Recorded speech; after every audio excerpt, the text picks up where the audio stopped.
আসসালামু আলাইকুম। অবিরাম বাংলা সংবাদে সবাইকে স্বাগত জানাচ্ছি আমি শান্তা ইসলাম। শুরুতে বিআরবি কেবলস সংবাদ শিরোনাম। হাদিকে হত্যার আগে শুটার ফয়সালকে 2,41,00,000 টাকা কে দিল? সিআইডি তদন্তে বেরিয়ে আসলো হাড়হিম করা সব তথ্য। রহস্যভাস চাপে বিএনপি। যে কারণে আড়ালে ওসমান হাদির স্ত্রী অনুসন্ধানে বের হয়ে আসলো চাঞ্চল্যকর তথ্য। ওসমান হাদির উপর হামলা, কোটি টাকার মাস্টার প্ল্যান। অনুসন্ধানে বেরিয়ে আসলো নির্বাচন আটকানোর ভয়ঙ্কর ষড়যন্ত্র। এবার হাসিনাকে ফেরত দিতে সম্মত হল নয়াদিল্লি। বিএনপির সাথে ভারতের গোপন চুক্তি, চাঞ্চল্যকর তথ্যভাস। এতক্ষণ শুনছিলেন সংবাদ শিরোনাম, এখন থাকছে বিস্তারিত। বাংলাদেশের গণমাধ্যম জগতে এমন ঘটনা বিরল। খুবই কম ঘটে যেখানে সাংবাদিকদের ক্যামেরার অসহায় হয়ে পড়ে, যেখানে শত চেষ্টা করেও একটা মুহূর্ত ধারণ করা যায় না। গত কয়েকদিন ধরে সারা দেশে যে খবরটি আলোড়ন তুলেছে সেটি হল শরীফ ওসমান হাদির মৃত্যু সংবাদ। কিন্তু এই মৃত্যু সংবাদের পাশাপাশি আরেকটা বিষয় মানুষের মনে গভীর কৌতূহল জাগিয়ে তুলেছে, সেটি হল তার স্ত্রীর পরিচয়। কে এই রহস্যময় নারী যাকে আজ পর্যন্ত কেউ দেখতে পায়নি?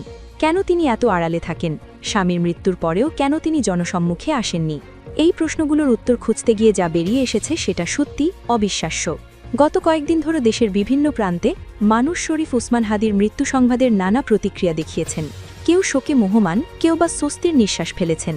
কিন্তু সবার মনেই একটা প্রশ্ন ঘুরপাক খাচ্ছে, এত বড় একজন ব্যক্তিত্বের স্ত্রী কোথায়? তাকে কেন কোথাও দেখা যাচ্ছে না? সাধারণত এ ধরনের পরিস্থিতিতে পরিবারের সদস্যরা সামনে আসেন, মিডিয়ার মুখোমুখি হন, কিন্তু এখানে দৃশ্যপট সম্পূর্ণ ভিন্ন। যেন এক অদৃশ্য মানুষের কথাই বলা হচ্ছে, যেন তার কোনো অস্তিত্বই নেই। এই রহস্য ভেদ করতে গিয়ে সাংবাদিকরা যা জানতে পারলেন তা এক অনন্য গল্পের জন্ম দিল। হাসপাতালের মর্গে সেদিন ভোর থেকেই জমায়েত শুরু হয়।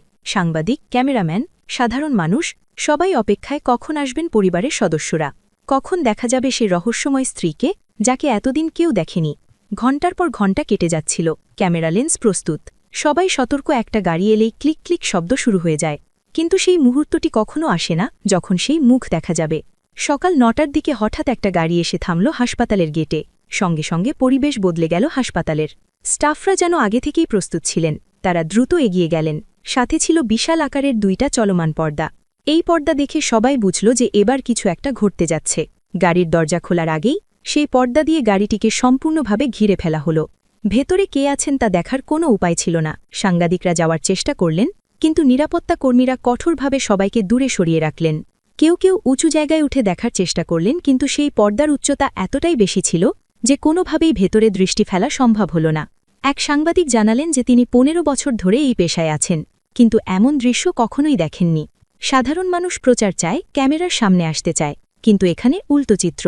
এখানে আড়াল যাওয়া হচ্ছে, এবং সে আড়াল এতটাই নিখুঁত যে একটা ছায়াও ধরা পড়ছে না।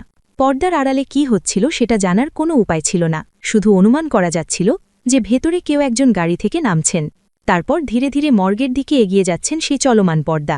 তার সাথে সাথেই চলছে যেন একটা চলন্ত দেয়াল, যেন একটা অদৃশ্য দুর্গ।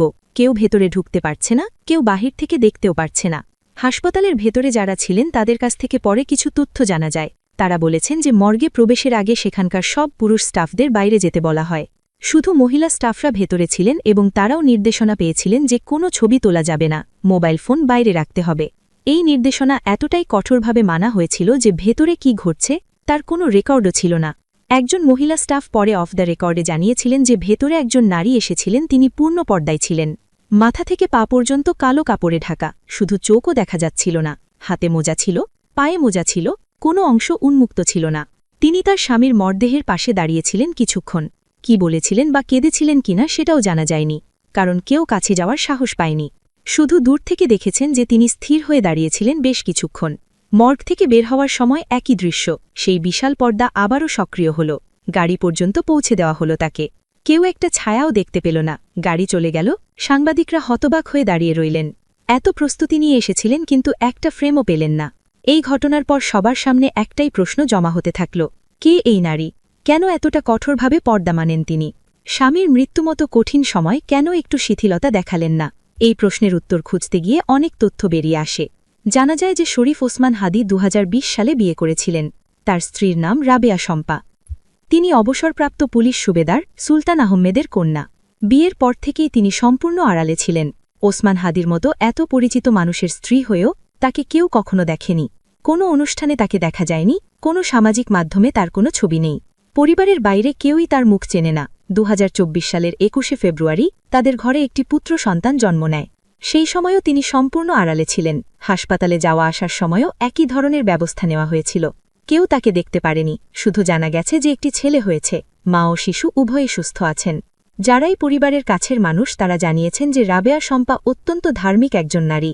ইসলামের পর্দার বিধান তিনি অক্ষরে অক্ষরে মেনে চলেন। তার মতে পর্দা শুধু কাপড়ের বিষয় নয়, এটা একটা জীবন দর্শন, একটা বিশ্বাসের প্রতিফলন। এই বিশ্বাস থেকে তিনি কোনো অবস্থাতেই সরে আসতে একদমই রাজি না। স্বামীর জীবদ্দশায় যখন তিনি বিভিন্ন অনুষ্ঠানে যোগ দিতেন তখনও স্ত্রীকে সাথে নিতেন না। অনেকেই এটা নিয়ে কৌতূহলী হতেন, জিজ্ঞেস করতেন কেন আসছেন না। উত্তর পেতেন যে তিনি পর্দানসীন, তিনি বাইরে বের হন না। এর উত্তরে কেউ সন্তুষ্ট হতেন, কেউ বিস্মিত হতেন, কিন্তু কেউই তাকে কখনোই দেখার সুযোগ পাননি। ওসমান হাদির মৃত্যুতে যখন দেশজুড়ে তোলপাড় শুরু হল তখন অনেকেই ভাবলেন এবার তো স্ত্রীকে সামনে আসতে হবে, মিডিয়ার সামনে কথা বলবেন, কিন্তু তিনি আসেননি। এদিকে ইনকিলাব মঞ্চের আহ্বায়ক শহীদ শরীফ ওসমান হাদি হত্যা মামলায় ডিবি পুলিশের দেওয়া অভিযোগপত্রে বাদীপক্ষের আপত্তি শুনে পুলিশের অপরাধ তদন্ত বিভাগকে মামলাটি পুনরায় তদন্ত করার নির্দেশ দিয়েছে আদালত। ডিএমপির প্রসিকিউশন বিভাগের ডিসি মিয়া মোহাম্মদ আশিস বিন হাসান জানান, আদালত পুনঃতদন্ত করে ২০ জানুয়ারির মধ্যে সিআইডিকে প্রতিবেদন দাখিলের নির্দেশ দিয়েছে। শুনানিতে তিনি বলেন অভিযোগপত্র জমা দেওয়ার দায়িত্ব ছিল, এজন্য তদন্ত কর্মকর্তা কেবল তা জমা দিয়েছেন। এখানে হত্যার পরিকল্পনাকারীদের সাথে হত্যাকারী শুটারদের কী সম্পর্ক তা উল্লেখ করা হয়নি। হাদি কোনো সাধারণ মানুষ ছিলেন না, তাকে হত্যার জন্য অবশ্যই বড় কোনো পরিকল্পনা ছিল। এজন্য তাকে প্রকাশ্যে গুলি করা হয়েছে, যেন কেউ আর হাদির মতো ফ্যাসিবাদ, আধিপত্যবাদের বিরুদ্ধে কথা বলার সাহস না পায়। সাবেক প্রধানমন্ত্রী হাসিনাকে ফেরত দেওয়ার প্রসঙ্গে ভারত সরকার যুক্তরাষ্ট্রের ইঙ্গিতের অপেক্ষায় রয়েছে বলে মন্তব্য করেছেন সিপিআইএমের পশ্চিমবঙ্গ রাজ্য সম্পাদক মোহাম্মদ সালিম। সালিম বলেছেন, হাসিনা যাবেন কিংবা থাকবেন সেটা মোদি সরকার নিশ্চিত করবে। এ ব্যাপারে তারা এখনও কেন চুপ রয়েছে? আগে মোদি বাংলাদেশ নিয়ে কথা বলতেন, কিন্তু এখন বলছেন না, কেননা যুক্তরাষ্ট্র নিষেধ করেছে। আসলে হাসিনাকে বাংলাদেশে ফেরত দেওয়ার ব্যাপারে ভারত সরকার যুক্তরাষ্ট্রের সিগন্যালের অপেক্ষা করছে। সিপিআইএমের এই বক্তব্য নিয়ে রাজনৈতিক মহলে আলোচনা শুরু হয়েছে। তবে ভারত সরকারের পক্ষ থেকে এখনও পর্যন্ত এ বিষয়ে কোনো প্রাতিষ্ঠানিক প্রতিক্রিয়া প্রকাশ করা হয়নি। জানা গেছে ডাক্তার একেএম আব্দুল মোমেন জনসমাগম এড়িয়ে চলে ধরা পড়ার ভয়ে একাধিকবার বাসা বদল করে পালিয়ে থেকেছেন। চেহারায়ও এনেছেন আমূল পরিবর্তন, রেখেছেন দাড়িও। সম্প্রতি মিডিয়ার সামনে হাজির হয়ে জানালেন তার বর্তমান অবস্থান। তিনি বর্তমানে যুক্তরাষ্ট্রে রয়েছেন।